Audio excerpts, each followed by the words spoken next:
یسوع مسیح کے لیے شاندار تالیاں بجائیں۔ بھائیو، آپ سب ٹھیک ہیں؟ میں آپ کو خدا کے گھر میں خوش آمدید کہتا ہوں، اور وہ جو ہمیں دیکھ رہے ہیں اس عظیم رفاقت میں خوش آمدید۔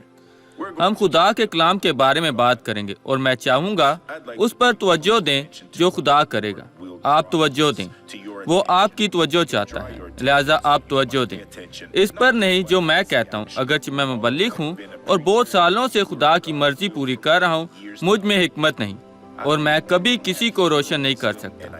آدمی یہ کرنے کے قابل نہیں، انہیں خدا استعمال کرتا ہے، اور یہ روح القدس ہے جو روشن کرتا ہے۔ ہم خدا کے خادم ہیں، بائبل کہتی ہے، اور نہ ہی مجھے خدا سے شفا کے لیے دعا کرنے کا اختیار ہے، خدا خود ہی شفا دیتا ہے۔ میرا مطلب، میں دعا کرتا ہوں، لیکن وہ واحد ہے جو شفا دیتا ہے۔ میری دعا کسی کو شفا نہیں دیتی۔ میں آپ کے ساتھ چیزوں کو واضح کرتا ہوں۔ آپ کی مشکلات کا حل کسی انسان کے پاس نہیں ہے، لیکن سمجھ ہے جو آپ کے دل میں آتی ہے جب آپ خدا کا کلام سنتے ہیں۔ وہ جو خدا کہتا ہے اس پر یقین نہیں رکھتے۔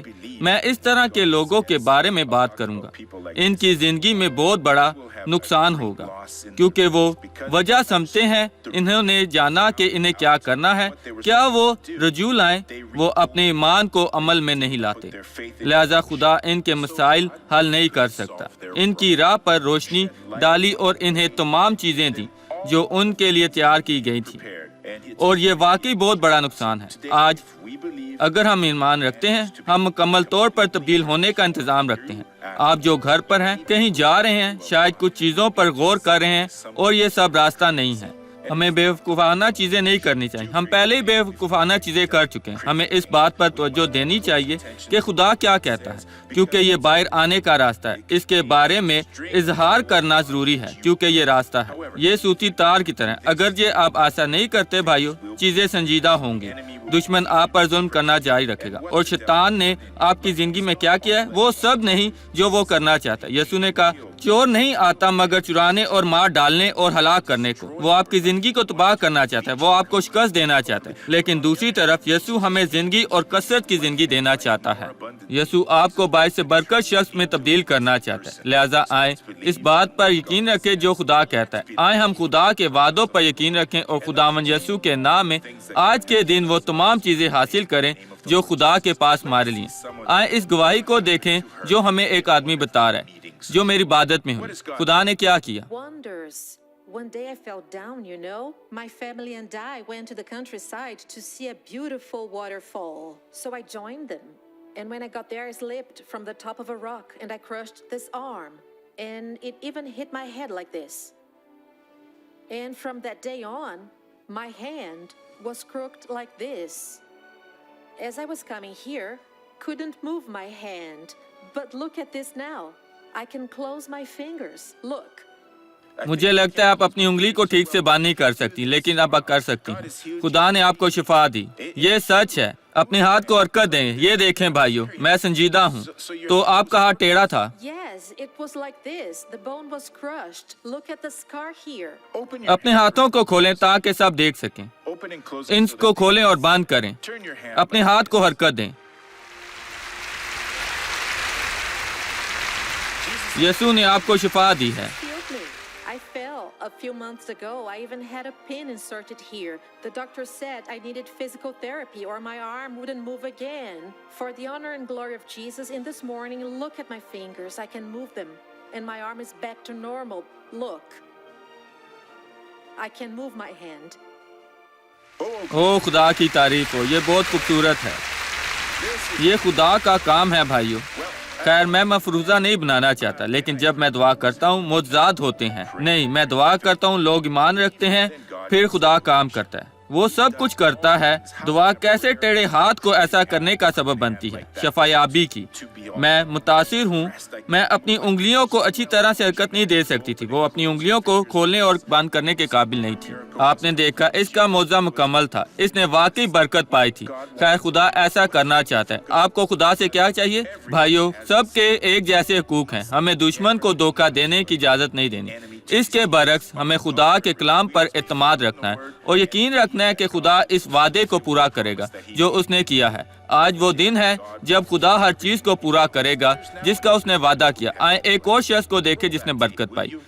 یسوع کے نام میں گواہی چلائیں۔ خدا نے آپ کے لیے کیا کیا؟ اس نے میرے گھٹنوں میں آرتھوسس سے شفا دی ہے، اور اب میں نے بہت درد محسوس دونوں کی، ٹانگوں میں؟ دونوں گھٹنے اور میرے بازو آپ میں، پیراگوئے، یوروگوئے یا کہیں اور سے ہیں؟ پیروں میں، پیرو سے۔ آپ پہلے کیسے چلتی تھی؟ درد کے ساتھ، لیکن میں چلتی کیا دوڑ سکتی نہیں، ہیں؟ میں آہستہ چلتی تھی کیونکہ میں درد محسوس کرتی۔ کیا آپ معمول سے جی۔ چل سکتی ہیں؟ تو چلیں، آرام سے چلیں، معمول سے چلیں۔ خدا کی تعریف ہو۔ ہماری پیرو سے بہن اس عبادت میں بابرکت تھی۔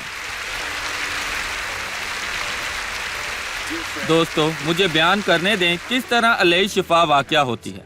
آئیں بات کرتے ہیں۔ آپ گھر میں ہیں، میں آپ کے کمرے میں اس کی وضاحت کے لیے آیا ہوں۔ یہ کیسے ہوتا ہے؟ اگر آپ مجھ سے پوچھیں خدا کیسے شفا دیتا ہے، خدا بہت سے طریقوں سے شفا دیتا ہے۔ خدا محبت اور تفہیم کے ذریعے، خدا ادویات کے ذریعے شفا دیتا ہے، اور خدا ایمان کے ذریعے شفا دیتا ہے۔ ہماری منسٹری ایمان ہے، لہذا آئیں دوسرے وسائل کو الگ کریں، آئیں ایمان پر توجہ مرکوز کریں۔ ایمان کے ذریعے یہ کیسے ہوتا ہے؟ یہ خدا کے کلام کو سن کر آتا ہے، پھر ایمان آپ کے دل میں آتا ہے، آپ ایمان اور اعتماد سے دعا کرتے ہیں اور وہ شفا دیتا ہے۔ وہ روح القدس کی نعمتوں سے بھی شفا بخشتا ہے۔ دراصل اس میں 9 نعمتیں ہیں جو وہ ہمیں دیتا ہے، وہ ہمیں 9 طریقوں سے استعمال کرتا ہے۔ ان میں سے ایک چیز شفا کی نعمت ہے، یہ عام ہے۔ اور پھر جب آپ چرچ میں ہیں، بغیر کسی ایمان میں، میں اس جیسے بہت سے معلومات دیکھتا ہوں، یا ایک بہرے شخص بھی جو کچھ نہیں سن سکتا، جب کسی کو نشانی زبان کے ساتھ ترجماتی کرتا ہے وہ پیغام کو سمجھ سکتا ہے، لیکن ترجمہ نہیں کیا جاتا۔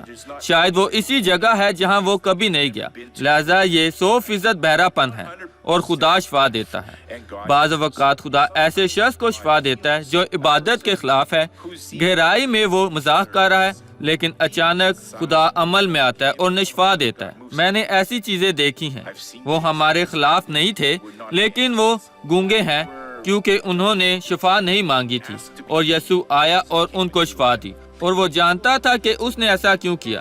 اس نے اپنی خود مختاری مرضی سے کیا۔ وہ خدا ہے، جب وہ شفا دیتا ہے وہ شفا دیتا ہے، اور وہ اس وقت بھی شفا دیتا ہے جب آپ سمجھتے ہیں۔ وہ شفا آپ کا حق ہے۔ جب آپ پیغام سمجھتے ہیں، آپ اس سے پوچھیں گے، آپ کو ایمان سے مقابلہ کرنا پڑے گا۔ آپ خداوند کے نام پر کوشش کریں گے جب تک کہ آپ کی زندگی اس کام کو پورا نہ کرے۔ پترس کے پہلے خط میں باب نمبر 2 اور آیت نمبر 24 میں اکثر 1950 کی عبادت کا جو نیو یارک میں ہوئی 2 عورتوں سے تھوڑی دیر میں پڑھوں گا، اور یہ آپ کی مدد کرے گی۔ رسول نے مدرجہ ذیل الفاظ میں کہا، وہ آپ ہمارے گناہوں کو اپنے بدن پر لیے ہوئے صلیب پر چڑھ گیا۔ اس نے یہ کیوں کیا؟ تاکہ ہم گناہوں کے اعتبار سے مر کر راست بازی کے اعتبار سے جئیں۔ وہ عورت کنواری تھی، وہ 20 سال کی تھی۔ اس وقت تک پوری دنیا میں تب تک ایک عام بیماری تھی۔ اس نے 50 سے زائد افراد کو متاثر کیا، 40 یا 50 تک، اور یہ لڑکی بھی شامل تھی۔ یہ نوجوان خاتون بہت بیمار تھی۔ بیماری کے نتیجے میں اسے کھانسی کے ساتھ خون آتا تھا۔ اس کے ڈاکٹروں نے جانچ کی اور کہا کہ لا علاج ہے یہ، لیکن ہم اس کا علاج کریں گے۔ اور اس نے اس حقیقت کو قبول کیا کہ وہ مر جائے گی۔